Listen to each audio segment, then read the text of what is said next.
I'd like to introduce one of the co-authors of the 2020 Best Paper on Diversity, Dr. Christine Heisler. Dr. Heisler is Assistant Professor in Obstetrics and Gynecology and Fellowship Director at the University of Wisconsin, and she'll be presenting on our team's research findings. Thank you.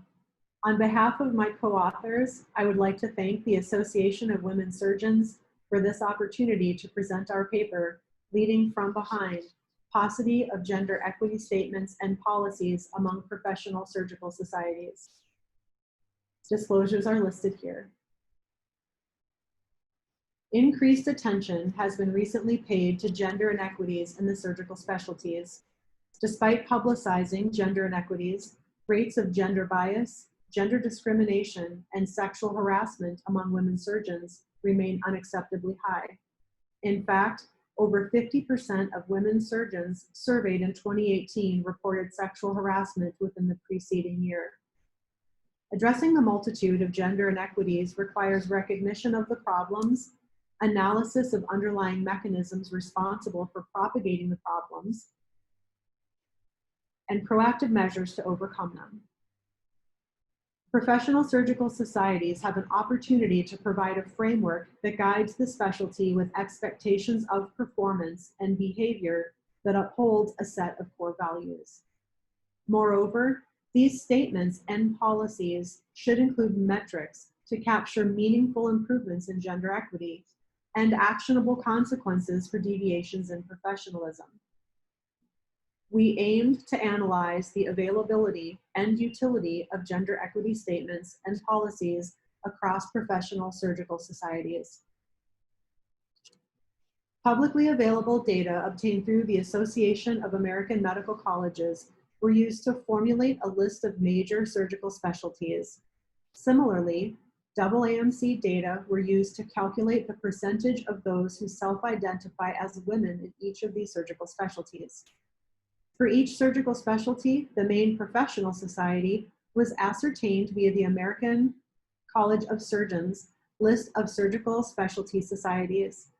The professional society was then queried for publicly available statements or policies related to gender inequity, which were grouped into categories. Each statement or policy was independently assessed by two authors for critical components, including definition of the gender inequity issue, the professional society position on the issue, recommendations for addressing the issue, and consequences for violating the society position. In instances of discrepant conclusions, the authors achieved consensus through joint review. The AAMC identified the following 8 surgical specialties. The major professional surgical society identified through the American College of Surgeons for each specialty is listed here. All surgical specialties had more men than women, with the notable exception being obstetrics and gynecology. The percentage of women in each of the surgical specialties ranged from 57.9% in obstetrics and gynecology to 5.6% in orthopedic surgery.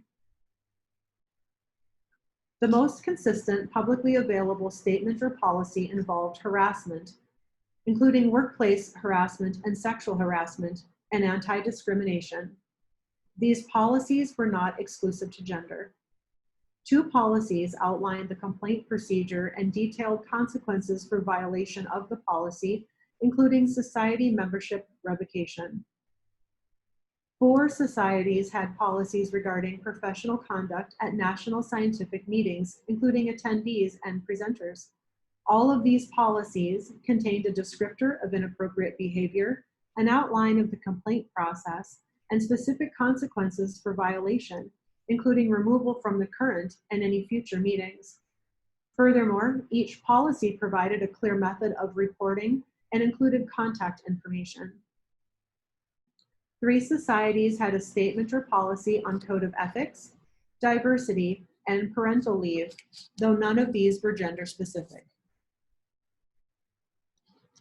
Statements commonly provided a definition of the issue, the society's position on the issue, and recommendations for addressing or correcting the issue.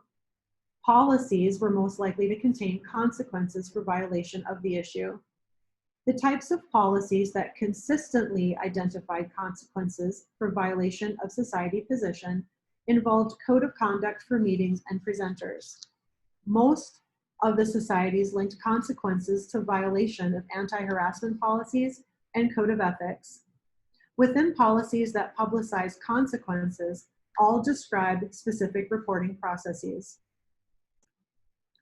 Of 17 publicly available statements or policies that provided dates, 14 of these were written or revised within the past 5 years. Based on these findings, we created a summary of recommendations. Language must be definitive, restricting liberal interpretation. Each statement and policy should contain all critical elements, including society-specific consequences of violation. The reporting and investigation process should identify a specific point of contact, including contact information, detail the overall process, including an expected timeline, and have a diversity, equity, and inclusion committee-appointed investigation team. Furthermore, the Diversity, Equity, and Inclusion Committee should review and update all gender equity statements and policies annually to identify and track specific metrics and expand to include other non-majority members. Current publicly available gender equity statements and policies are inadequate.